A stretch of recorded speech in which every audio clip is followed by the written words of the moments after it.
So good afternoon. I'm excited to have you guys here. I'm excited to be here. We're going to talk about two things that are critical in the IT landscape today, especially in Elko, if not everywhere. Before we get into it though, I'll still take a moment to introduce myself. My name's Kyle. I've been in IT in Elko for just about 10 years, just about a decade. I've worked for multiple different companies, doing business support, being inside most of the companies here in Elko, working on keeping systems up and running, and it's kind of seeing the back end of how everything runs in Elko. One of the things that we have been doing with Stanfill Tech since I took over last year is trying to move away from traditional break fix. The reason is because break fix IT, which is what we are used to, is reactive. Something goes down, something crashes, we come in, we fix it, we get you back up and running. Problem with that is it's unpredictable how long you're going to be down, how much it costs, how all these let's see, all these things are it gets you into this game of constantly playing catch up. Because you're down for so long. So then you're having to catch up on work that you would have been doing otherwise. Because of this, break fix IT obviously isn't the best route. And so there's been a lot of changes in IT in the last 5 years really that are pushing towards a more proactive setup. So that is being pushed towards what's called an MSP, or a managed service provider, which is what we are moving into the space of being now.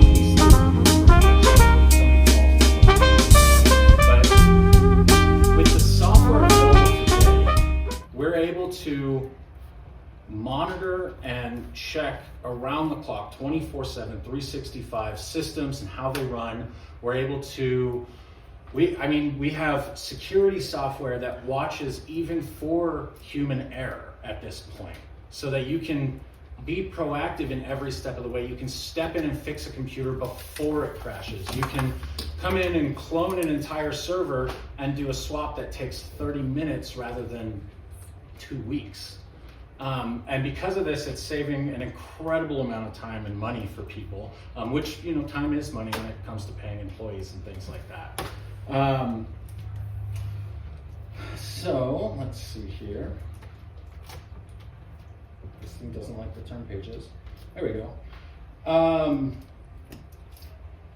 So because of this change, we're able to move more into a space of disaster preparedness, which is the first thing we're going to start off with today, is going over disaster preparedness, going over the different kind of disasters in the IT landscape, and what can be done from the IT professional side, the business owner's side, and from the employee side.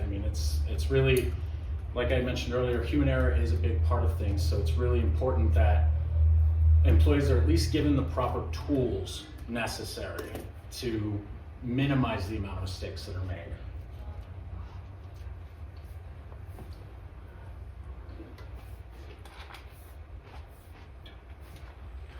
After that, we're going to talk about IT budgeting. One of the big problems that we see in Elko specifically is people don't necessarily know what technology they need to buy. And so a lot of times what's happening is people are spending either a lot of money or a little money and buying the wrong thing. I've come in and seen that a lot, where it's either not business grade, which is a huge problem that we run into, or it's not, it doesn't even do what they think it's going to do in the first place. Part of IT budgeting is just proper knowledge and proper allocating of resources to the right thing, rather than having to spend twice. So we'll start there. It looks like I've got some PowerPoints up. So let's go ahead and bring this slideshow up. All right, so disaster preparedness. So we're going to start with, ready for anything, preparing for the unexpected. And as we go through this, you're going to realize, there is a lot of things that could cause IT problems that some you're not even thinking about. So we'll go through the different types of disasters that affect businesses, the potential impacts on businesses. the benefits of just having a plan in place for all different kinds of disasters, the action plan, and then we'll go over some best practices.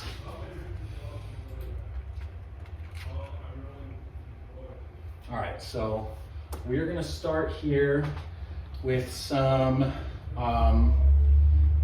somewhat, they all kind of jump back and forth between out of your hands and kind of in your hands, but we'll start with natural disasters. And now, while we don't have to worry about things like earthquakes and tornadoes here, we did just a couple of years ago, the Humboldt flooded, a bunch of businesses flooded out. If those businesses had kept all of their servers, all of their computers, everything stored locally, that's all gone, right? Even if you're backing up to a hard drive, a physical hard drive on site every day, that information's gone because it got flooded out with everything else. And so that's a big problem that we see is people don't trust the cloud yet, but if you're just holding all of your information stored in one location and your building, heaven forbid, burns down, that's everything, it's all gone. So one of the things that we're doing is redundant backups is one of the things that we recommend. That's something that everyone at this point should be using, whether it's something as simple as using like OneDrive or SharePoint through Microsoft, just having information in different locations to combat against natural disasters, because it does happen. The next thing is health threats, and this is a little different than normal disaster preparedness. When I talk about health threats, and especially in this day and age, we really got to look back at the pandemic, right? The pandemic is a huge event that nobody expected, nobody had planned for, that really upturned how businesses run. A lot of businesses found out all of a sudden that while they may be able to, they had nothing in place to run remotely. And so just having at least a rough idea of how you would manage hybrid and remote employees, how you would run business that way, is good to include when you're talking about disaster preparedness. Now, the next one is cyber attacks, and this is big. This is where we see a lot of problems, and it stems from the idea of, well, we're too small, it's never going to happen to me. Unfortunately, last year, 46% of all cyber attacks happened to small to medium-sized businesses. So nearly half of all cyber attacks were small to medium-sized businesses, and 85% of all ransomware attacks were small to medium-sized businesses. The real issue is that these large corporations, they have the security in place. They have whole teams of people that look at this. So these attackers are starting to move towards focusing on the large corporations to attacking small to medium-sized businesses, because that's where the money is for them.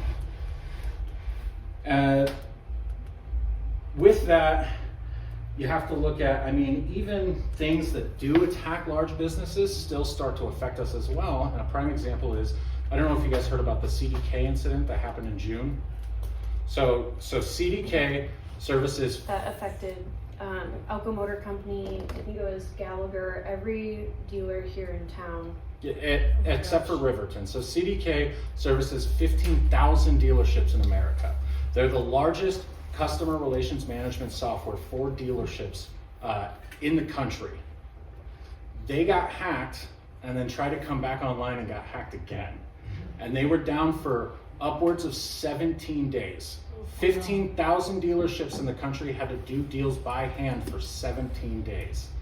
And that's the big thing, is that CDK is a large multi-million-dollar corporation, or probably multi-billion-dollar corporation, that got the hack, but it affected 15,000 small to medium-sized dealerships, and some larger ones too, but small to medium-sized dealerships. So it's not necessarily just the business itself that's affected, but any of your vendor software, any of your third-party software that can be targeted can also affect you as well. So it is important to have security on your side.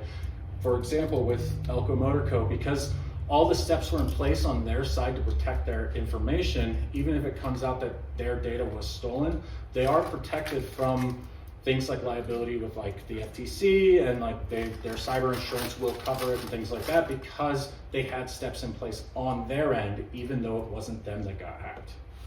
So there's a lot of things like that too, where when they start coming after people when lawsuits start coming up because of cyber data breaches and things like that. A lot of times what happens is you have to come out and provide, I have the software in place, I have teams in place, I have this information that shows I did to the best of my ability protecting this information. Perfect. You mentioned the cloud. Yes. Do you have a preference between Google Drive or OneDrive? Those are the two I'm familiar with. Google, so we use Google. I That's what I actually like to hear. I like Google. hate Microsoft in a deep, dark spot in my heart. Me too. Google.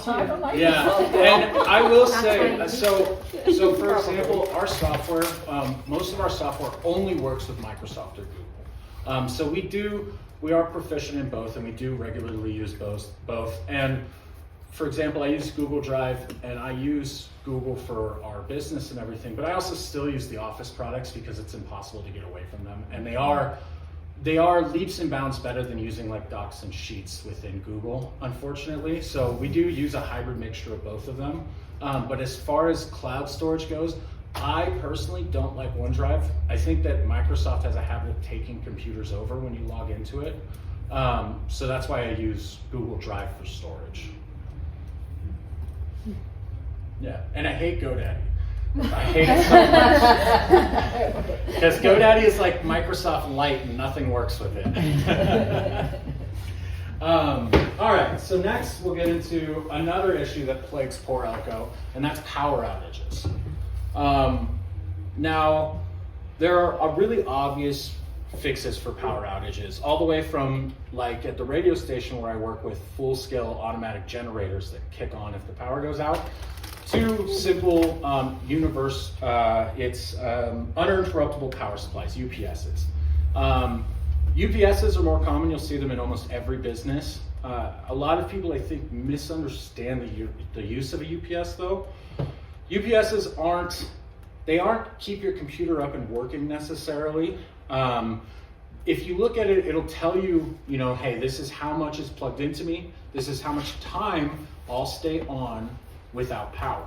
Now, the idea behind that is so that you can go through and properly shut down all of your equipment, rather than the power cutting and it having hard shutdowns, which cause corruption and issues with hardware and things like that. A lot of people, the power will go out and they'll sit there and just keep working until that finally loses battery and then it hard shut down anyways, which is not how that's supposed to be done. So just so you're aware, if the power goes out and your computer stays on, I would recommend shutting it down the normal way, waiting for the power to come back on. And we should just go home. Or you just go home. Yeah, that's what we should do. And I like it. we're all very used to Elko. We know that if the power goes off, it's going to be back on in like 30, 45 minutes. It'll be fine. Sometimes. But What if your computer doesn't work when the power? What if it automatically hard shuts down? well, the UPS would fix that problem because you'd still have power. That's the point. Desktops will automatically shut down without power. Just because your laptop doesn't mean it's not weird for computers, or it doesn't mean it is weird for computers. It's just weird for a laptop. Fair enough. And then, so the next thing is just regular equipment failure, right? Like we were saying with her laptop, computers get old. I mean, last time I checked, and it's been a couple of years since I checked, but the good, like you're pushing it lifespan for a laptop is 5 years, and the good pushing it lifespan for a desktop is 10 years. Now this was quite a few years ago. It's probably even less than that now, to be completely honest, as these companies are reducing costs and using cheaper parts, and as well as technology just advancing so quickly, that number might be down even lower than that. But for a rule of thumb, if your laptop's over 5 years, honestly, if any computer's over 5 years, you're looking at, and it's slow and it's not running kind of poorly, that might be why. It's probably just age. There are some things, I've seen a lot of situations where I go in and the computer wasn't that powerful when it was brand new, so you add 7 years to that, and obviously it's not going to be running that well. But there are some things that we do to combat equipment failures. We use tools like remote monitoring management, RMM tools, which it constantly checks the logs in your computer. So if your computer's erroring and it's showing any kind of this isn't working, or we had an unexpected shutdown, or this is flagging, your memory's flagging errors. It warns us, it gives us updates on that so that we can come in and, like I said, kind of be proactive, get in and replace that before your computer crashes and you lose everything, or before you lose 2 days of work on ordering a new computer. We try to come in and get that taken care of beforehand. The other thing is obviously backup tools too. Like I said earlier, backup tools they're going to be your best friend. Whether it's full-blown system image backups using advanced tools, or like Google Drive and OneDrive, where your files are located there, and maybe you can just jump to another computer and start working again. Backup is one of the most important things in the IT world. I have a question. Yeah. With most people, like the average person, whether it's at work or at home, just gets an OEM, like I'm gonna go get a Dell and go.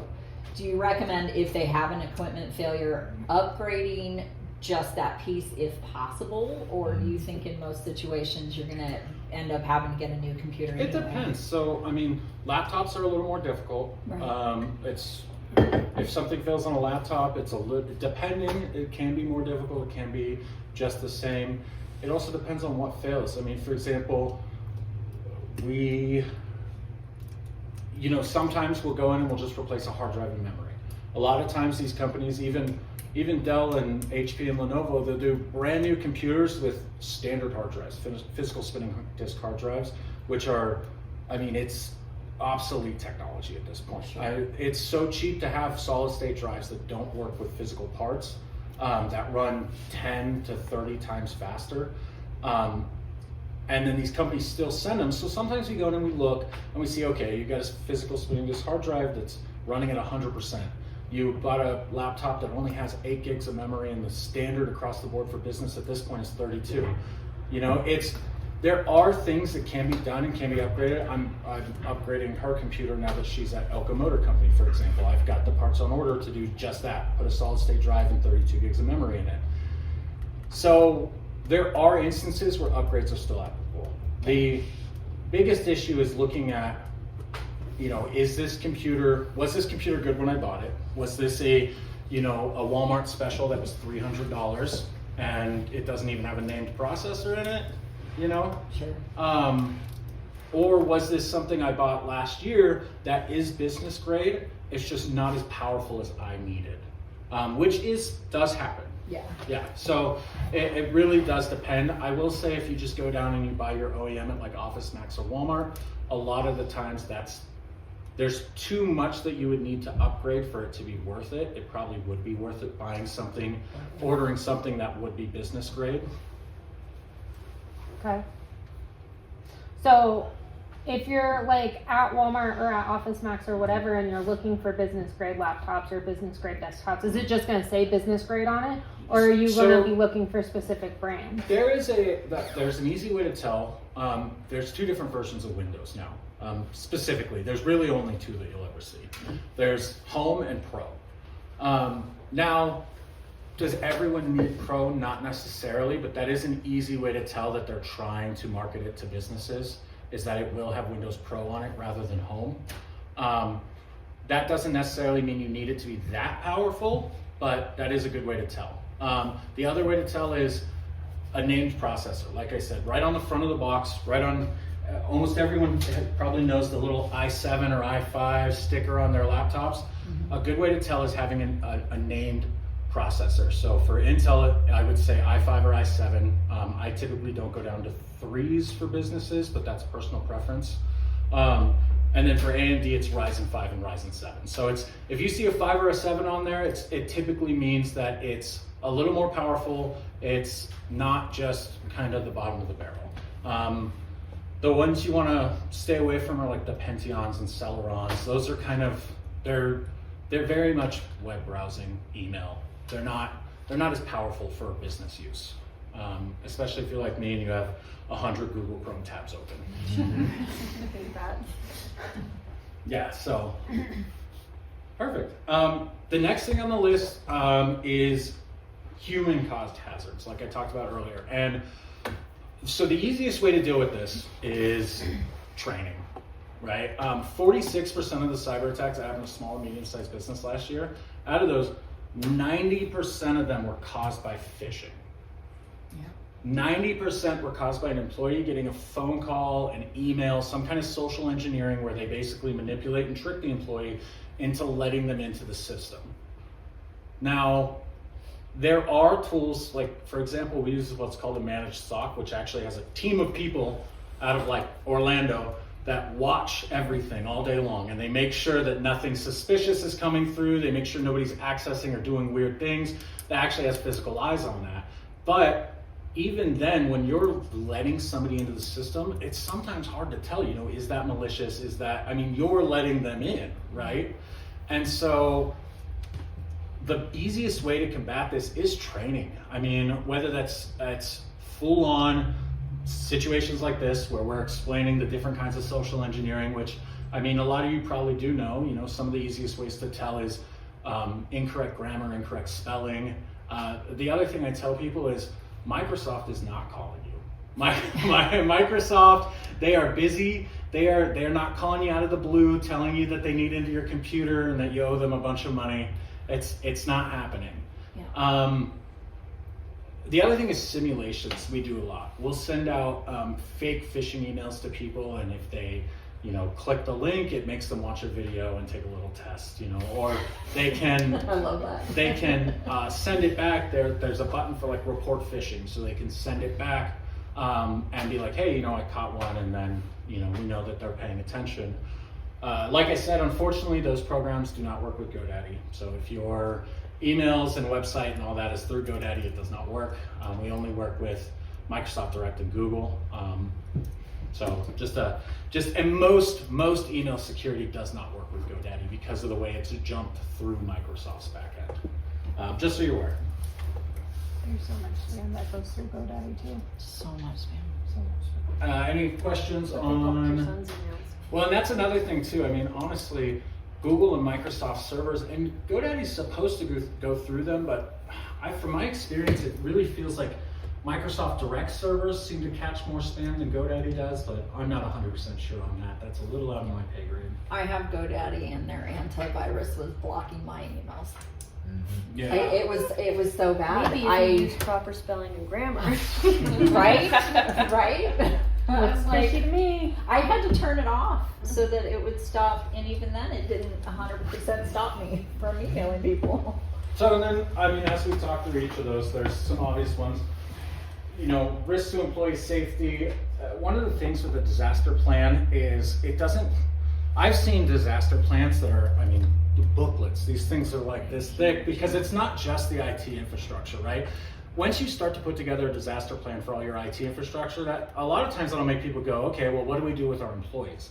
What do we do with this in this situation? And then you start to actually put together this full one. So it's a good step towards having a full-blown disaster recovery plan, which does, you know, help mitigate risks to employees, infrastructural and inventory damage, business interruptions, reputational damage, which is obviously a big one, especially when you're looking at data breaches and things like that.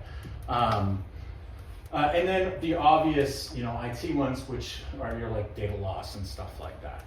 So having these plans really well rounds itself almost as you start to work on it. Not to bash the state of Nevada, but we're certified through the state, and we have to have an emergency disaster plan for all of our participants and staff, and we have to have so much food and yada yada yada yada. Nowhere in there does it talk about any cybersecurity, which is really interesting. Well, and that's, I mean, here's the thing, right? When we went to the broadband meeting before Anthem and CCCom came into town, 7 years ago, something like that, Elko was second worst technologically in the country. Yeah, second worst county technologically in the country. And now we are climbing from that. I not to toot my own horn, but The I feel third like I'm worst. part of that. I don't think a single one of the medical clinics or dental clinics I went into were HIPAA compliant when I first started working with them. Wow. Not a single one of them. And now we've brought them all up to that. So there are a lot of steps in place, and so like don't feel bad. I mean, you guys are not the only ones that are looking at it and not thinking IT. I mean, I only have one client that's ever even heard of cybersecurity insurance. Like I've been sitting down and asking people, and I had one go, yeah, I have that. Nobody else even knows what it is. Yeah. Yeah, so it is a work in progress. You guys aren't the only ones, but it is something where we're coming to this day and age, as I said, with the percentage hike of cybersecurity attacks to small to medium-sized businesses, we need to be bringing that question up. Hey, what are we doing in this place? What's our plan for this? Things like that. No, absolutely. Yeah, it's just interesting. The state doesn't even require it. That's so crazy. We actually have cybersecurity insurance. Do you guys are a client, but I don't charge you for the software, so. We have it through our insurance plan. Well, just so you know, we've partnered with a company. If you have one of our packages, there's a cybersecurity fast track that we can do. It's like 5 questions, and it's half the cost of most cybersecurity insurances for $1 million of coverage. Is that under general liability or, For general. And check to see what it covers, because I know that we've been looking at the general liability cybersecurity coverage does not cover nearly as much as just straight up cybersecurity coverage. Okay. And our fast track, if I remember correctly. I'll let you look at that. Yeah, off the top of our head, I want to say it's $1,700 a year for $1 million in coverage. So it's about half of what the next closest is. Yeah, because I know crazy. most of them are around $3,500. So, yeah. Yeah, so and then we'll go into some more bird's eye view benefits. Business continuity being the biggest one, being able to keep running business, protect against data loss. And now this can be especially like for the chamber, for example. You guys probably have a lot of information regarding your clients, other businesses that you guys hold on to for things like these lunch and learns, for these events, sponsorships, things like that. So it's not just a matter of having to start over on data. It's a matter of how do you pick up after that? How do you piece by, okay, who sponsored this event? I've lost all the data for the sponsorships. Who sponsored this event? Who sponsored this event? Who purchased this? You're talking about big companies like dealerships and things like that, or obviously medical data. And then there's not just the idea of loss, but stolen. Then you have to worry about what information am I holding on to that they're able to get. So there are data loss and data breaches covers kind of a wide array of information that you're worried about losing, not just running your business, but how does it affect your clients? Reduces the recovery time, like we said, that's a big one. I mean, shipping, IT shipping, any kind of technological shipping has been a nightmare these last few years. It seems like every 6 months there's some kind of problem with ships coming in overseas, and then we're pushed back 30 to 45 days on equipment. Certain equipment is selling out like hotcakes for some reason. And so having these plans in place and having kind of an idea also kind of helps mitigate that a little bit with the shipping costs. If you're ordering the second something crashes and you don't have a computer, and then there's a shipping delay and I've got to wait 4 weeks for this to come in, it has been historically that bad as we're dealing with issues, especially looking at things like election years and stuff like that we have to look at. We do have major shipping issues. It limits the unexpected expenses. You kind of see it coming a little bit more, so you're not having to spend thousands of dollars. Sometimes you can spend little bits and replace one part, things like that. We talked about the reputational damage. It also improves compliance, like I talked about. With the HIPAA compliance, any kind of like FTC compliance that different people have to follow. It's surprising what compliance is and what businesses fall under those compliances. One of the things when we started getting into compliance work that I didn't realize was lawyers and dealerships have to follow the same compliance, which I thought was very interesting. I didn't know that when I first got into it. And then obviously you have things like HIPAA compliancy, which follows anyone that even remotely takes medical data. So it's not just your obvious ones. There are some that, depending on the certain type of data you take on people, especially what's called PII, personally identifiable information, social security numbers, names, addresses, things like that. You have to follow these compliances. It's not a slap on the wrist. It's a pretty big fine. So compliance is a huge one that I think is going to become just more and more relevant as information is on the internet. What's interesting about that is just this morning I got an email from Intuit saying it's time for my annual PCI compliance to take credit card payments. So I go through all of the steps. Now, mind you, if I'm taking a credit card, it's through QuickBooks, and this is their little company, right? They said I failed unless I buy this package. And I'm like, I have been doing this for 8 years, and now I'm just all of a sudden failing my PCI compliance. All you asked me was if I took credit cards. Like, how is that me failing? I'm not storing them, I'm not keeping them. I have employees. Right, and that's one of those weird things too. So that's something that we're kind of seeing. PCI compliance is a big one that's becoming more relevant nowadays. But it's very dependent on, are you actually storing these cards? Where's the information going? So there's a lot of businesses that aren't PCI compliant and don't necessarily have to be. There's a few that we work with in town that we do help them with their PCI compliance. Just because they do actually store the information for like regular payments and things like that. Sure. That's where you really need to be worried about the PCI compliance, is if you're storing that information. Yeah. Maybe I'll have you come and take a look. Yeah.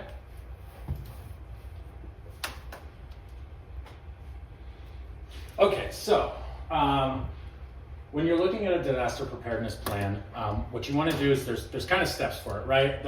And which is funny because the first step is not develop a plan. The first step is to identify the threats, right? Go through and identify, run things like penetration tests to see how vulnerable your network is.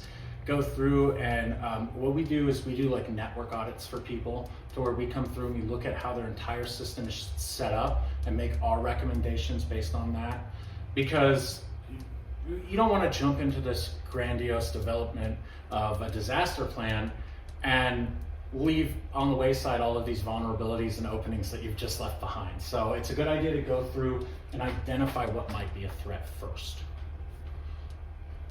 And then once those are identified, once those are resolved, or you have a plan in place to resolve them, then you can start working on the disaster plan, developing it.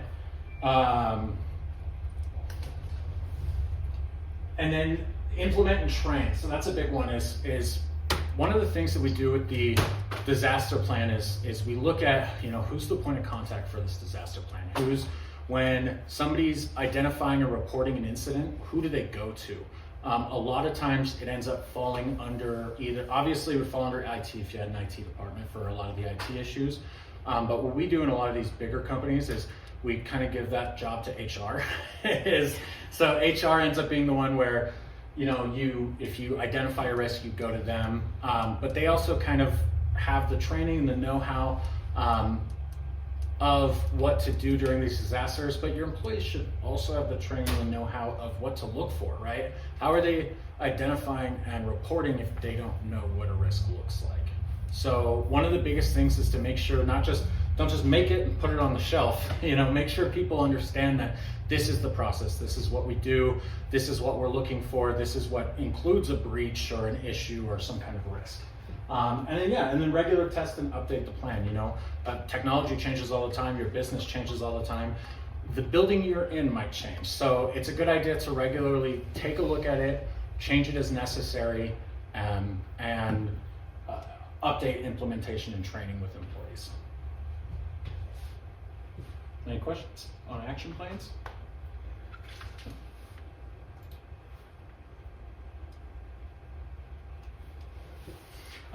So like we talked about, security measures are a big one. A fun fact, we used to stay away from Windows Defender. There's hate for Microsoft again. As of 2022, Windows Defender was rated the single most secure antivirus on the market. And it's free. It comes with every single Windows computer. So what we do now is we look more towards, if you're going to pay for a product, pay for something like EDR, which is like robust endpoint detection response, which actually goes in and it'll see like a malicious software and can cut it off. It can actually isolate individual folders. It's way more powerful than an antivirus. We recommend using the Defender in tandem with that because Defender's free. So if you're going to spend your money, use it on something a little more powerful. You said EDR? EDR, endpoint detection and response. And you don't have firewall issues with EDR generally, right? Because it's not it's monitoring it once it hits your computer, not on the way in. Right. Yes. Yeah. So Okay. the EDR that we use, it specifically has scripting to run with Windows Defender and Windows, and because of that, it even works even closer, even better. But we can actually manage Windows Defender from our dashboard, which is really nice too. Mm-hmm. Next one, like I said, I cannot stress this enough. Regular backups. Back up all your data. I have had so many crying customers when their data is crashed. They've lost. I've had photographers come to me that have lost, 25 years of photographs. 300,000 photographs that are just gone. I tell people all the time, I'm pretty good at my job, but I'm not magic.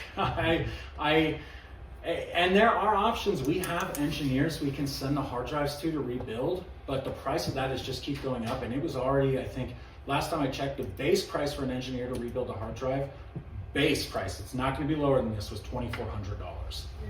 And we sent a RAID for one of the companies here in town off, and it ended up being like $8,600 to get the data back. And they got the data back, but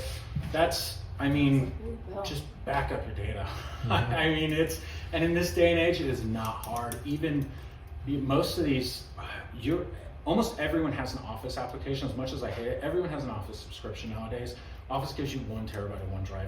I hate it so much, but if you have nothing else, at least back it up to that, because then one, it makes my job easier, it makes your life easier, you're not having to redo things. It is one of the most critical things you can do. Conduct regular employee training, like we talked. It is social engineering, and phishing is bad. It is the worst security issue in IT right now. And you guys see it. How many spam calls do you receive a day? How many phishing and BS emails do you guys receive? We see it every single hundreds of times a day. And that's what they do, is it's a quantity over quality kind of thing, which is why you see all the spelling errors and grammatical errors, because it doesn't matter if it looks good. It matters that one time you clicked on the link. Mm-hmm. And so they just flood you with them. So it is very important to do that training. And then, like we were talking about, Billy, reviewing insurance policies. It's always good practice to take a look, sit down, what does it actually cover? Because there's a wide range of them nowadays that cover all kinds of things that are loosely IT related. Almost, I say loosely IT related, but it's hard to work in this day and age without having some kind of technology attached to it. It really is. I've walked into businesses that a front desk computer goes down and the entire business doesn't know how to run. Because technology really is that important nowadays. Like we said, test and improve.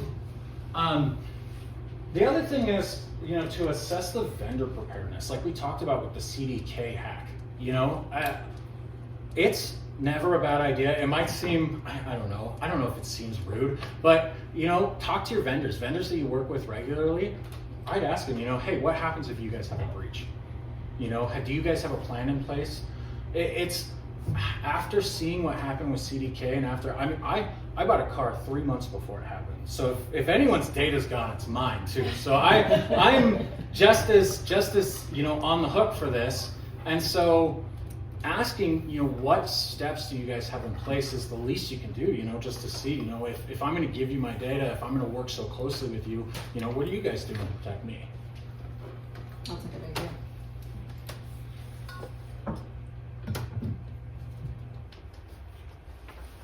And that's the end of disaster preparedness. Yay. Yeah.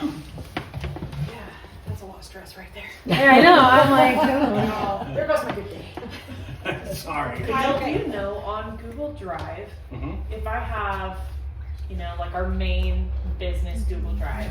If I wanted to give employees access to that, but only certain things, can I set up like employee accounts for that? So what you're talking about is Google Workspace. Google Workspace. Yeah, so I don't, Okay. so we use Google Workspace, our whole domain, our website, everything's through Google. Okay. If you just have a Google account, you probably don't have Workspace. But if, you'll have to look into it, but Yeah. Workspace is basically where you set up, obviously, like your emails and everything like that, and then from that work email through Google, it'll provide them with their own Drive, their own Google Chat, all of their everything, yeah. Cool. Yeah, so, and we use it all. I mean, Google Chat is awesome. Yeah. We talk through Google Chat. One of the nice things is Google Chat works over Google domains. So, for example, the radio station, Global One, I set them up through Google as well. And then they can chat me from their separate domain to my domain through Google Chat because we're both on Google, even though we're not in the same company. Cool. Yeah, so Google, I like Google a Yeah. lot. Our organization has used Microsoft forever, but Mhm. I've always used Google, and so since being there, I've slowly been switching everything over, and I think I'm about to I rock was my just- place world. I was just stubborn. Your mom's the one actually was like, just try Google out, because I was like, Yeah. I was just stubborn. I was sick of the baseline things like OneDrive and stuff like that, like the consumer grade products.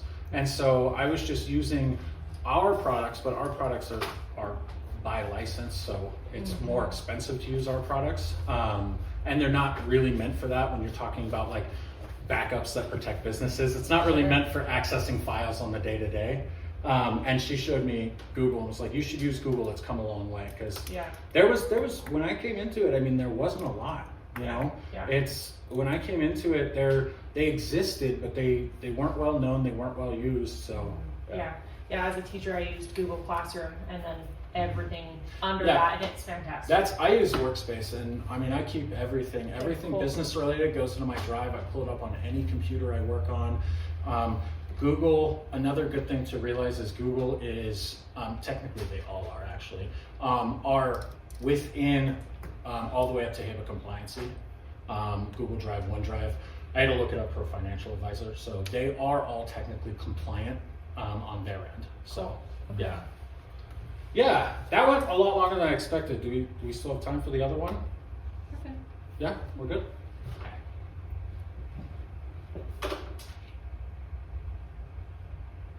Maybe. Oh, my mouse is over You're there. not prepared, sir. Come back, mouse. It says always be prepared. It's because it's my computer. It's because, yeah. There it is. Do you have to pay for Google Workspace? Well, yes, because that's where your domain goes. So I didn't necessarily pay for Google Workspace. I paid for my domain, like at stanfilltech.com. Yeah. We already own our domain. Right, so what you would do, so what I did was I transferred mine from GoDaddy, because I owned it on GoDaddy. Okay. I transferred it from GoDaddy to Google, and then I set the emails up. And emails are like, they're like $6 a month per email or something Okay. like that. Yeah, and then the domain I think cost me $12 a year. Yeah. No, domains are cheap. Yeah, GoDaddy, Who does she? that's the other thing. My mom. GoDaddy is so What? Who expensive. does she pay for domain? Hey, GoDaddy is over double the She price has what you no would pay if choice. you just went Microsoft Direct. Yeah. She Yeah. uses Microsoft at work. Okay. She hates Okay. me for it. Okay. I refuse to switch. All right. So now we'll talk about IT budgeting, right? And this is something that comes up when you're talking about what we just talked about with disaster preparedness as well, because there are certain things that you can do with your IT investments that'll lead to not having to deal with disaster or, you know, being ready for disaster. So IT budgeting and the two kind of go together. Yeah, so we'll talk about, you know, what is digital transformation, why the investments are crucial, benefits of transformation, business risks to avoid during digital transformation, strategic investment areas, key steps to launching a successful initiative, best practices, and overcoming roadblocks to transformation. Bye.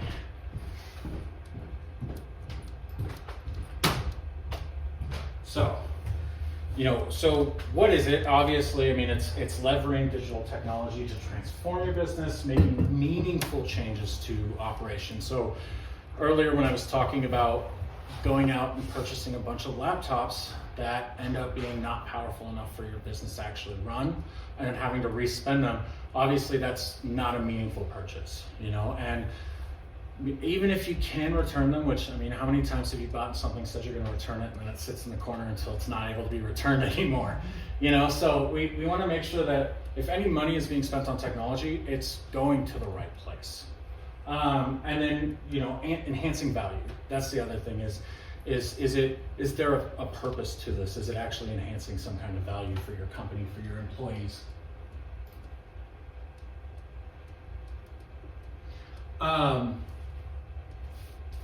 Obviously, there's a ton of technology out there. There's technology that there's technology that I work with. I worked with this golf simulation the other day for a guy out in Spring Creek. That was incredible. It was the most incredible piece of software I've ever seen. Never heard of anything like this. And so there is so much technology. And one of the things, working with somebody like us is having the know-how to track down some of this technology, but really just finding things that are innovative, finding things that are, what is the word I'm looking for here?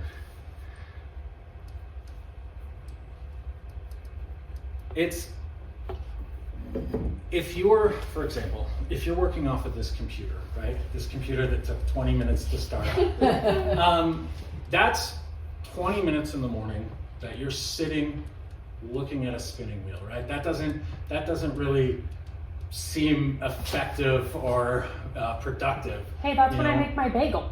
Yeah, so that's one thing, and this is also coming at it, looking at it as a business owner perspective, is when the computers work properly, when things are fast, when all the right technology is in place, your employees are more productive. There's less time sitting and just waiting and staring. And so that's a big thing, is ensuring that, rather than spending money on the 75-inch TV for the conference room that you've been wanting forever, let's buy new laptops for the employees. They're 8 years old. And that's a big thing when looking at IT budgeting, is what's really important, what's actually going to drive up productivity. I think that's older than 8 years, but yeah. They're not letting you go this Willie. They're gonna stay on it. Yeah, so like we said, seamless operational efficiency. So utilizing technology that automates things or reduces processes are obviously going to be good for you. Enhancing your customer experience. I can tell you what, how many places I've been in where I did that, where I gotta sit there and I gotta wait, and you kind of awkwardly have that stare down while they're just waiting for their stuff. So it really does enhance the customer experience as well. This one it really depends on your business, but when it says like increased innovation, is when you are looking at some cutting edge technology, when you're looking at the golf augmented reality stuff, it really does lead to innovation. When you have all these different kind of technologies, when you're looking at different ways that you can implement whatever service you provide using technology, it does open up doors that may previously have not been there. Obviously, there's growth potential. One of the technologies that I'm surprised most people don't use are CRMs, customer relation management software. It is crazy. I don't think I could ever go back to not using something like that. Having all of your customers' data, having every single job's notes put into these systems, every single conversation that's been had, it improves not only your growth potential, it improves interactions. It is single-handedly probably one of the most important softwares that any business can use, and they have them in a range of different businesses, built specifically for a range of different businesses, from everyone. I would be hard pressed to find a business that couldn't take advantage of at least a CRM out there. Obviously, you know, depending on what technology you have, the better decision making you can make. You know, if you don't have technology that stores all of this information, that goes back and looks at all of the you know, clients that you've worked with and things like that, it's hard to make decisions moving forward on different aspects of the business. So just having readily available information through technology can make decision making quicker than obviously like paper and filing cabinets, but also just better. I mean, paper and filing cabinets are great, but what are the chances that you miss it? Or how long does it take to get it? We are in the day and age of work smarter, not harder. We're required to keep so much physical documentation. Yeah. It's a nightmare. It is crazy, and we have worked with quite a few people that do as well. They're starting to move away from that. Most places are, especially now that a lot of the cloud providers are up to full compliancy, they are starting to move away from that. For example, the law offices I work with, especially the ones that work with the police department, no longer have to keep a lot of that physical data. I'll tell you what's a nightmare, figuring out where to put hundreds of terabytes of police body cam footage. Oh. Yeah, that takes up a lot of room, as it turns out. And then last on this little guy is stronger risk management. Like we talked about before, the right technology in place can help mitigate risks, it can help plan for risks, and it can help after a risk has happened or some kind of breach or something has happened. So having the right technology in place, or at least, you know, the budget built out for technology in place, can help with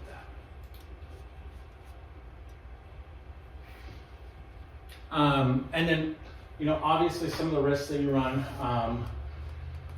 we're a little small for the loss of market share. We're not too worried about that really in most cases, but inefficiencies and errors are a big one. Just last week, I had a family member go into a medical clinic and sit down and spend 20 minutes being questioned these absurd questions because the doctor walked in with the wrong person's chart. You know, and these things happen, and so anything we can do through technology to try and reduce any kind of errors or inefficiencies is going to obviously help you. That's 20 minutes that neither of those people are ever getting back. Innovation stagnation, you know, I'm a big person of, I love new technology and I love getting excited for what we can do with it. This writing pad is the coolest thing in the world. It's called a Remarkable. I do all of my audits on it. I did this on it. I mean, I love new technology. I love the opportunities it brings us.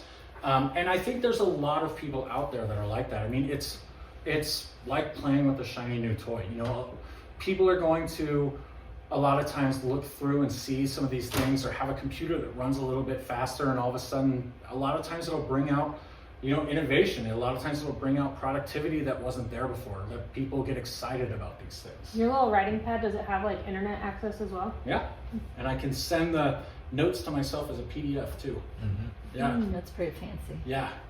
Then cybersecurity risks, like we talked about, that's going to be a recurring theme. Cybersecurity risks are everywhere. So obviously, any kind of digital transformation, any kind of proper digital transformation will have those in mind and protect against those. Poor decision making. Now this one is kind of harsh, but you know, like I said, I mean, the wrong things have been purchased, and that's not. It's a lack of knowledge. It's not like maliciously, you know, nobody's purchasing the wrong things maliciously, but it does happen a lot, and probably a lot more than people realize. So making informed decisions on where to upgrade technology is incredibly important. And then negative brand perception. I mean, that just goes along the same thing of your customer experience, right? Is the worse the experience, the more negative they're going to talk about you. So the quicker they're in, the quicker they're out, a lot of times ends up being a better experience for them. Or not having to correct information, things like that.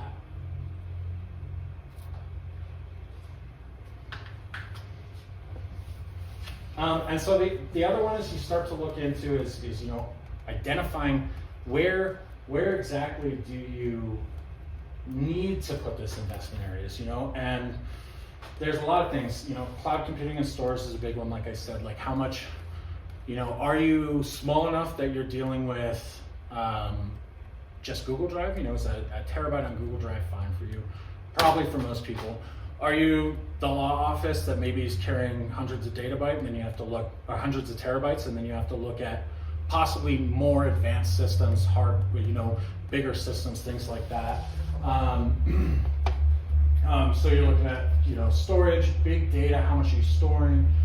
Internet of Things, this is an interesting one that we've been getting into, again, more and more recently.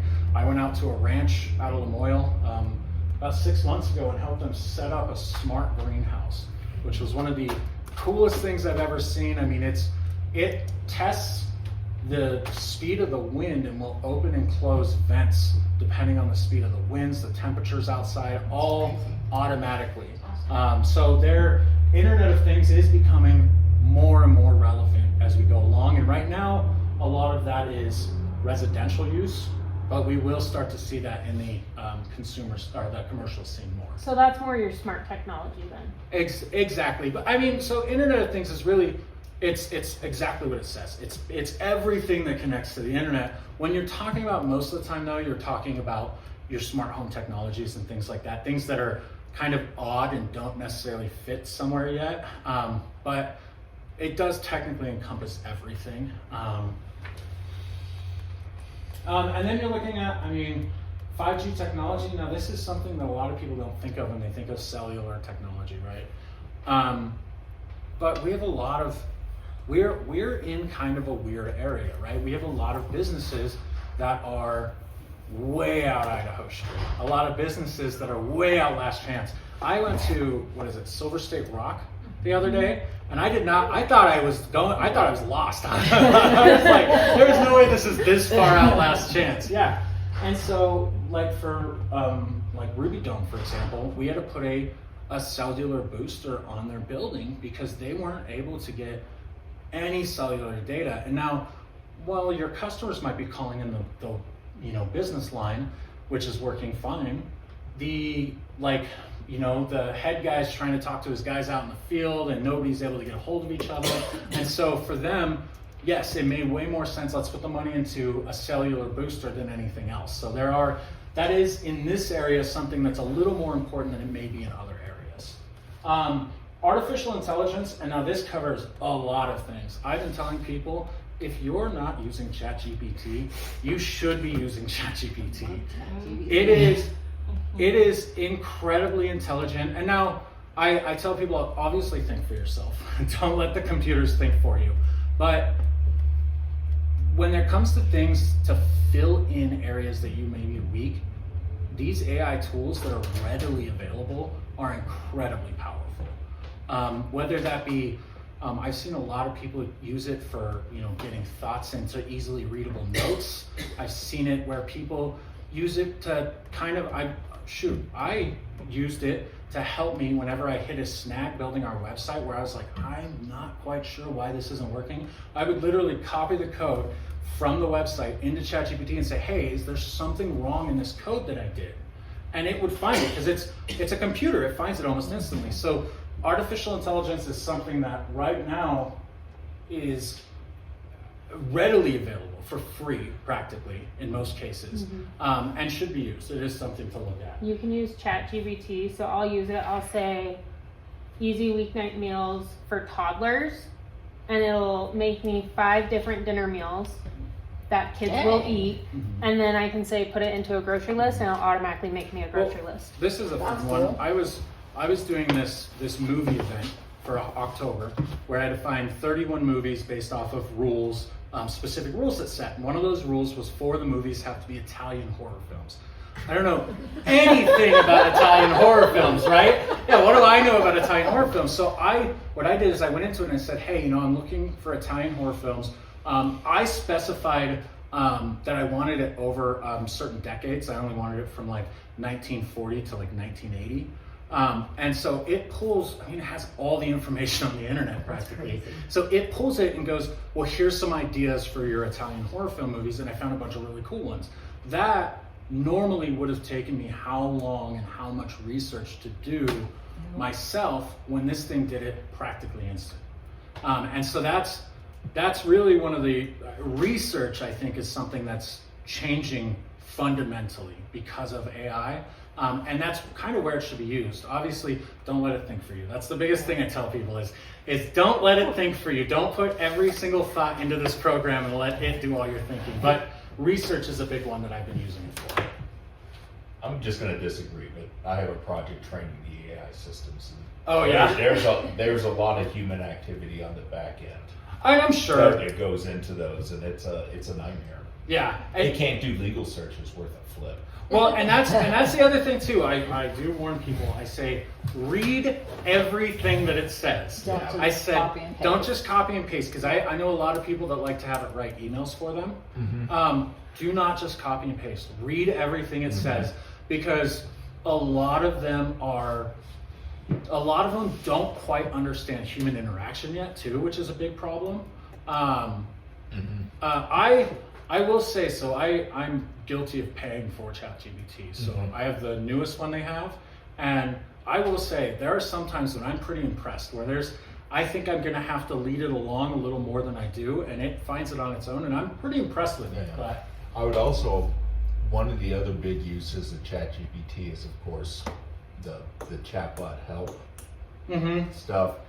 yes, And we ran into a major problem that a lot of those cannot do adequate Spanish translations. We were using semi-technical data. Yeah. So we had to basically, that first Five Nevada project, we basically had to redo the whole Spanish section of the website from the ground up. I did actually forget about that. Yeah, ChatGPT is being used heavily for that help bot. Yeah.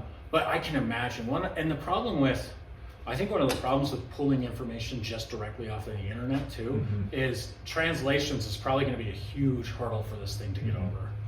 Yeah. Yeah. Yeah. And we've all seen Terminator, right? Yeah. I'm just saying. And then the next two is things we were talking about, the next gen cybersecurity solutions. I mean, I don't think people understand the amount of cybersecurity software out there and the different things it does. There's thousands, tens of thousands of programs that do different little pieces, some that work together, some don't work together. A lot of them, like you were saying, a lot of them have people on the back end. Like I said, our managed SOC, our managed security team, there's a team of people out of Orlando that they sit there and they go through those logs every single day, looking for errors that the program may have missed. And so there is a lot more to cybersecurity solutions than just your basic antivirus. So it is something that I think businesses nowadays should start to look into, especially with Windows Defender coming free, like I said. And then the customer relationship management tools, like I talked about. CRM tools are incredible. CRM tools are, there's probably no better tool. If I could recommend that any business start with some kind of technology tool, that they're at ground zero, they have no software tools, and they want to get into it, a CRM tool. If you work with customers on a day-to-day basis, it'll change the entire way you do it. You think it's beneficial for retail? Huh? You think it's beneficial for retail? I mean, absolutely, and I'm sure there are CRM tools built specifically for retail. Most CRM tools have built-in inventory management. Ours does. That can track where inventory goes to what customers, things like that. It can be used to do things like most of these companies, when you walk in and you buy something, they'll ask, do you have a rewards number with us, things like that. What's your phone number? It stores all this data. It allows calls later on, emails to send you products for the month or whatever. But on top of that, even if, like, let's say you were a small store, let's say you're not like Target obviously, but let's say you're a small mom and pop shop down here, and this girl comes in once a week and she looks at this specifically, and also you jot that in there, and then people like to feel special, so yeah. And so, but even if you are the large stores, that whatever they're using on their back end, probably house-made themselves, is in a form a CRM tool. It's tracking all of their customer data. It's tracking their inventory. It's tracking who's buying what. I'll tell you what, whenever you give your phone number, that company knows exactly what you buy. So Smiths, every time you give Smiths their phone number, they know exactly what you buy, how often you buy it, and I guarantee you Kroger is using that information. Well, they use it to send out the monthly Your coupon Yeah, package. yeah. Yep. Mhm. Yeah. I mean, this technology, in a sense, has been around since the 80s when they started tying it to zip code Right. purchases. Mhm. Yeah. Oh, yeah. Yeah. I mean, this is 50-year-old tech now almost. And it's still, like I said, it is still so important. I mean, and it's just when somebody calls, us for example, if somebody calls and they ask about an issue that happened 6 months ago, do I remember that off the top of my head? No, absolutely not. I've looked at 1,000 computers since then. But being able to just look it up and be like, oh yeah, it looks like we did this, it makes them feel so much better too. We'll go into some key steps. So obviously to start, assess your current state. What are we looking at now? Right now we know the chamber needs 2 laptops. We know that for sure. Mine's over 8 years old. We know hers is see, that's why we're assessing the current state. And so that's the thing, as we look at everything, what needs to be done. Has Anthem come in? Have we fully switched over everything off of Frontier? No, see, so we had to assess the current state. It took me a long time. Yeah, I'm still dealing with Frontier. I'm sure. I have multiple customers who are no longer using them and still dealing with Frontier trying to come after them for money. And then what do we have to do to align with this strategy? We'll look at the current state. We'll say this is what we need to do. This is what needs to be replaced. What needs to be done?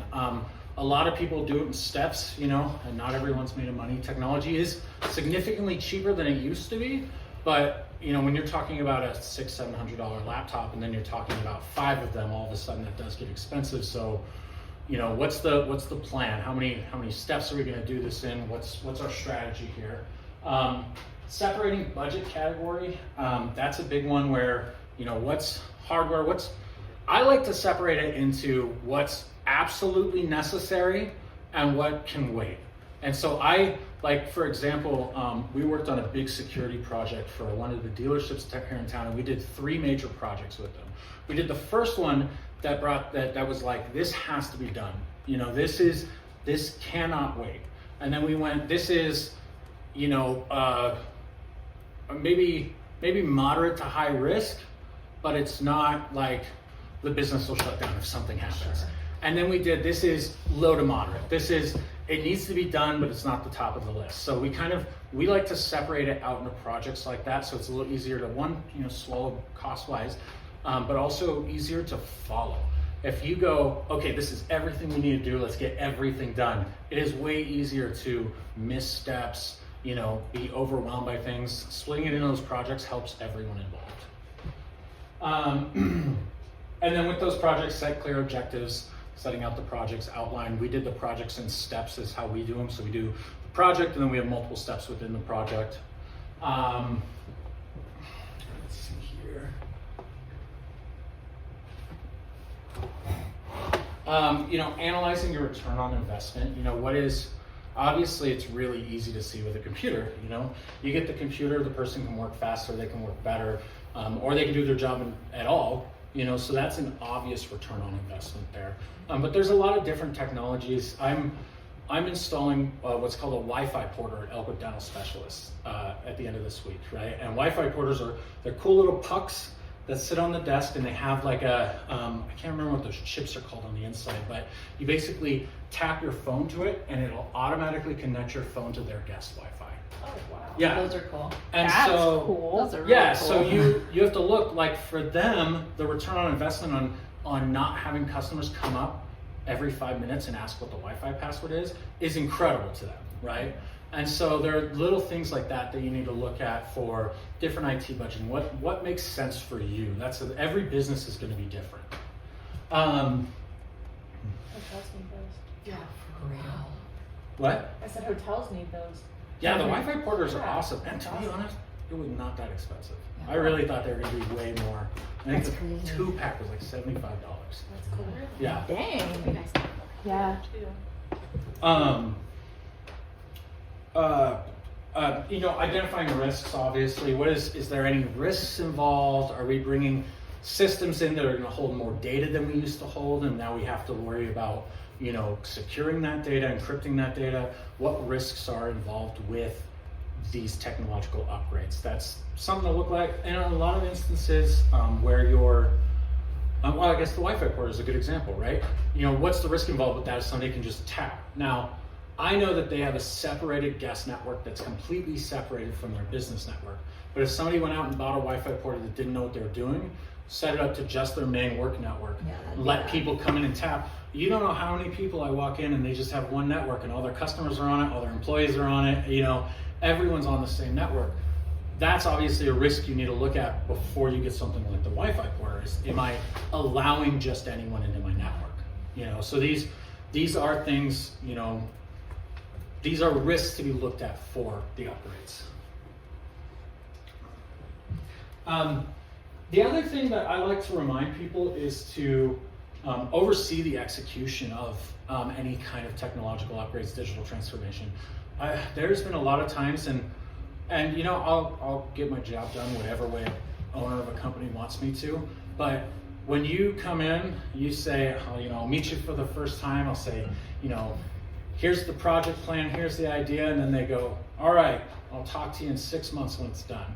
I think there needs to be a little more communication than that. I do recommend that businesses, they kind of oversee it. And that's whether working with us, working with somebody else, working with out-of-state vendors, kind of check on progress.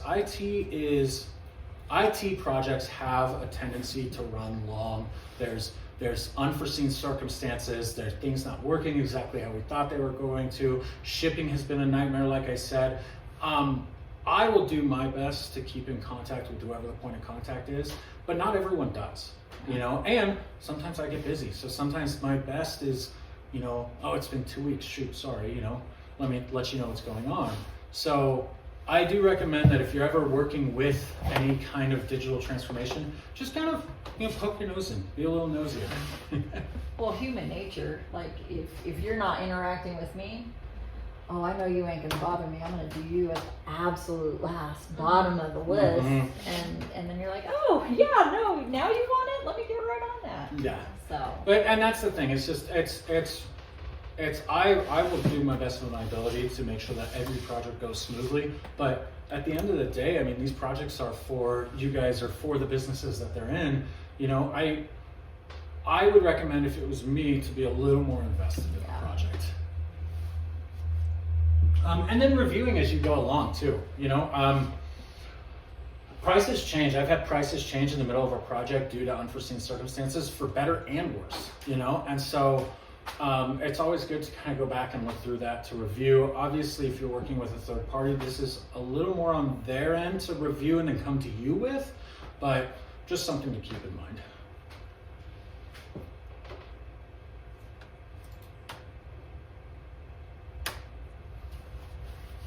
Sweet. And then a lot of this is kind of like we had discussed in that last one.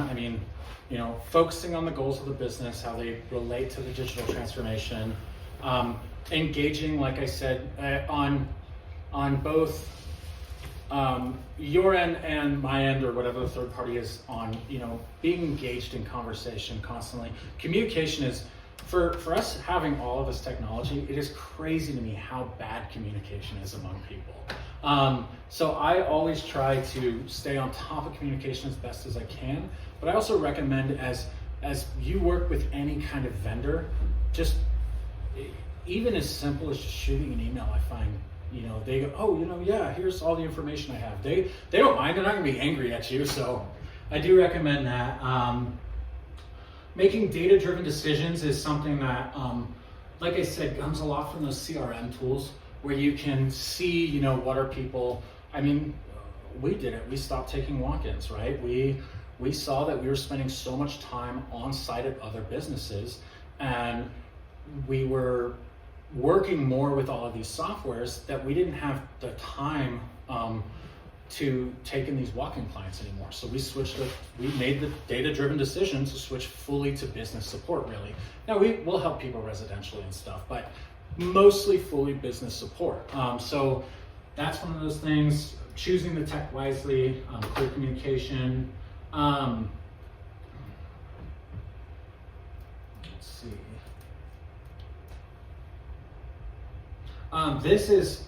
This is a big one that's hard for a lot of people. The change management. So when you bring in new technology, a lot of times the processes change, right?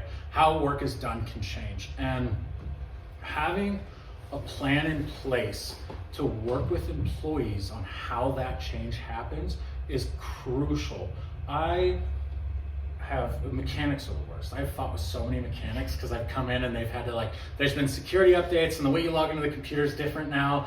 And I mean, for 3 weeks straight, every single morning we had to show up to log the mechanic into the computer. So having a plan in place so that they know that this change is coming, they know that, and now there will always be that one guy that calls us every single morning for 3 weeks, no matter how much you plan. But if we can minimize that, that's always going to be best for everyone. People don't like change. Yeah. Prioritize security is pretty obvious, as we talked about. And then continuous improvement. Technology always changes. It's never going to stop changing. It's changing quicker and quicker. The other thing is as of right now, computers do not last forever. We'll see what happens in the future. Yes, they do. But they can't. they can't work on themselves, and they don't last forever. So. Continuous improvement is always going to be there, and it's always going to be worth. I try and even, depending on the age of things, I try and pop in and meet with some of our clients every 6 months and say, how are things running? How is this thing that we did last year going? That kind of thing, to just hey, this isn't. I'm not coming in to work on anything. I'm not coming in to interrupt your day or anything like that. Just, is there anything that you're noticing? Because continuous improvement is always going to be there. There's always going to be something that needs to be done. So. How often do you recommend a full network audit? I know you do one at the beginning, but should I be looking at everything annually? Or? So network audits are a little different. So I like to come in, if I bring somebody onto contract, I like to come in and do a network audit to make sure that everything's done right, and there's nothing that would lead to a security breach. There's no network loops, people plugging things in, double plugging things in, things like that. Or if it's, for example, we did that network audit for Tricon because they hadn't had anyone in there to do any kind of upgrades for their network. The guy who had talked to had been there. So yeah, so that was one of those things where I'm like, all right, let me come in and take a look at it, because it's been who knows how long since it's happened. In your case, I put all your stuff there. Yeah. So, but and I think network was the wrong term, computer audit, system. Sure, like an entire, I guess. So yeah, when we do our network, it's kind of weird, like an entire infrastructure audit. Yeah. You're a little small. I mean, you have 3 computers. So. But one just died. I mean. It did. Yeah. You're right. So. Based on the age of it, the fact that I put it together, I think that was kind of a fluke. But That's no. not supposed to happen. No, it was old. I'm like Billy. But even then, it really wasn't that old. And the weird thing is I'm not sure what happened with it, because I tested all the parts. The parts were all good. So. But, Oh, that's crazy. yeah, but it's. With the software in place and stuff like that, we don't have to regularly do that. Most of the time we do those audits for is to check physical hardware that we've never looked at before. Gotcha. Yeah, the idea is we have the software in place to manage companies that we're already with, but I've never even stepped foot in Tricon before this, Sure. I've never had a reason to. So if they're asking us to replace every network line in their building, I'm gonna have to look at every piece of equipment that they have and make sure that I know what I'm doing, make sure I know what needs to be done, make sure that there's no very specific equipment that I've never worked with before. Sure. I fixed a CNC machine like 2 weeks ago and never touched a CNC machine before. And so like things like that, like it's just a matter of like, okay, what is actually here? Yeah.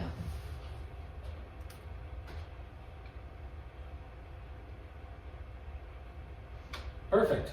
So this, we'll get one more, just this last slide and then we're done, guys. I promise. Yeah, so there's always going to be roadblocks. Data privacy concerns is something we've talked about. It is something to be very aware of. There's a lot of steps that may seem dumb that you can do and have your employees do that nobody does. The sticky notes with the passwords is the worst one. Oh my gosh. If I could just take sticky notes away from every employee in Elko County, but that's sticky notes with passwords. That is the biggest. That is a big one. That like, if new systems, new ways of logging in, that's when you see the sticky notes come out because they're all new passwords and things like that. Password requirements. You can't do the sticky notes with passwords. You just can't do it. What is stopping anyone from logging into your computer? Yeah. So The locks on our doors. going over those. Well, and I mean, the thing is that only matters if you can actually get people to lock their computers when they step away, too, Yeah. which is another big problem. I'm terrible. I would just fine. Obviously, financial concerns, and like we talked about, that's why we split things into projects. We also try and look at. My biggest thing is like I said earlier with the laptops, I'm not going to pay for your laptops, but when it comes to digital transformation and equipment, I mean, we make virtually nothing off of it. We make our money off of doing the work. I'm an IT technician. I am not a computer. I don't work at Best Buy. I'm not a computer salesman. That's not where I'm making my day-to-day money. So when we look at it, I try and find people the best deal. I'm not trying to sell you the golf simulator for the Chamber of Commerce. I don't think it needs it. We might. Don't tell my husband about that ever. And so that's one of the things is we do try to work with you. We work with multiple vendors. And that's what I would recommend. I tell people this all the time. Look at all the options. If you're going to do any kind of transformation, look at all the options. People have such a bad habit of going on, seeing the first thing in the Google search, and then ordering that. Yep. And so I tell people I'm not supposed to do that. yeah, there's so many options. It's like the software. It's the same thing with computers. It's the same thing with systems. There's tens of thousands of different things out there that all could, in one way or another fit into a situation. And that's what we're here for. I love doing the research. I'll do the research, but I just recommend people do the research if they're going to do it on their own. I do. Okay. Which is the best price? I've researched that. He'll have ChatGPT do the research. Yeah. Issues with legacy systems.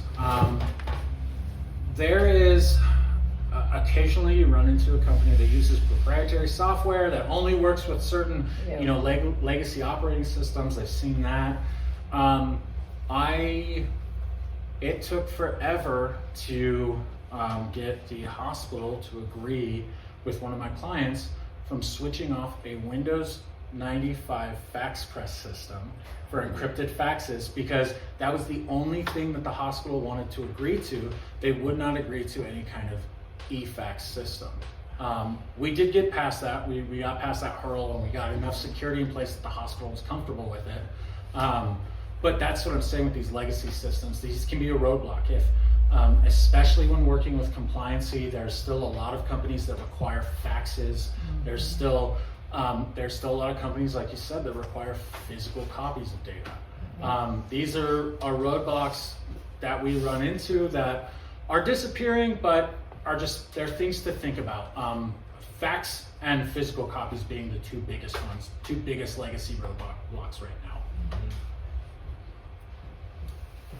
Increased cyber risk, like we talked about, it is up every year. I think I want to say the data for 2024 is not out yet, obviously, but 2022 was 43% of SMBs. 2023 was 46% of SMBs. So it is steadily increasing. the targeting of small to medium-sized businesses. And then resistance to change, like we talked about. That is a hurdle that you will probably never get past. People are always going to have that resistance to change. I do think having a plan in place, having steps in place, having some kind of maybe training in place can help mitigate that. Obviously, when you just throw somebody in to run with the wolves, they're going to have more problems than if you kind of sit down and have a plan in place, if it's a major change. Maybe with Microsoft, it's never gonna happen. Can I ask something on that? Because I actually have a problem that's the flip of that. Okay. So doing a lot of state outreach projects, one of the biggest problems I work at is we got, creative teams in Vegas or Reno who are living in a technology environment that doesn't apply here. Right. So we ask them to do social media marketing. I get the stuff. They're like, oh yeah, this is set up, and you just turn over to Billy's IT staff and have them put together the campaign for you because they're used to working with United Way that has a dedicated social media team. Right, and Billy's like, what the hell am I supposed to do? Not that she has, but yes. So I end up spending, my consultant is a majority of my time is and it's not just our creative and vague, the Census Bureau did this for the 2020 census. We could get information out to rural areas that didn't have the system set up to handle what's coming out of a New York or Washington, D.C. or whatnot environment. Right. So, I'm convinced, I don't know this for a fact, but I'm convinced that's one of the reasons Facebook is held on rurals. I think it has we a are a smaller, Facebook primary Yeah. town. Yeah. and I think it has to do with the fact that I think the software carries easier on low broadband lists. Yeah. Right, and I guess I'm sort of wondering that's an interesting technological thing that hasn't, because it's not legacy systems. You can't just tell Billy, well, go hire a 50-person social media staff to put it on. Yeah. Right, or Yeah, right. what do you mean you don't have And a 5G That is high-end the broadband? That is the hard thing. I mean, Elko is still, we're not second worst in the country anymore, but we're not really up there yet. It's a slow process, and that's just it. I mean, like you said, it's difficult in the rural communities, and I think people just don't understand. I mean, that's a lack of understanding on people in larger cities' part. Right. Yeah. Well, and that's like most of our phones still ping 4G until you go out of town and hit a city and you're hitting 5G. Right. My phone has 5G in town. Mine we does have not. 5G in town. Mine It's just not very. It's not entirely covered. Yeah. We are our own bubble. Elko is unique. Shoot. Yeah. Yeah, we are. Well, and that's not even to mention what the gold mines do to the town that make it even more unique in its own way. Elko is not just a rural community. Elko is very unique in its own bubble. 100%. Yeah. Because we do see things like would we have fiber currently, fiber internet, if it wasn't for the gold mines? Probably not. Mm-hmm. I don't believe so. We would still be farther back technologically than we are now. And so there are some things that make us better than a normal rural community in the form of technology, but some things that are still very much the same as others. Well, we're also hampered by policy on this as well. Mhm. So not only, for the advertising market being Salt Lake, so we're almost totally isolated unless you still have cable. Right. You don't get Nevada news. But I mean, it's even worse. One of the problems we ran into doing digital marketing out here is like Ely is technically all their internet servers come out of Phoenix. Weird.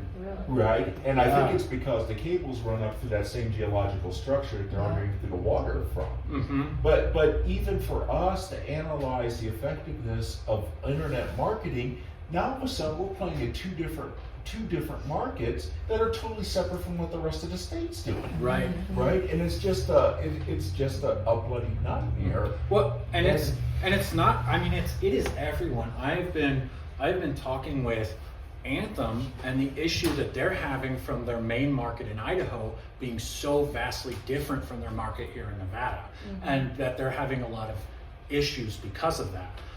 And it is true, and we're in such a unique position too. I think that causes a lot of it too, because it's not just a proximity to Salt Lake, but it's our our perfect geological center between like Reno, Salt Lake, Boise. You know, Yeah. it's made such a strange stop off point where we're not unheard of, Mm-hmm. but we're still, like you said, we're still not getting like Nevada news. We're still getting all our news out of Salt Lake, things like Mhm. that. Yeah.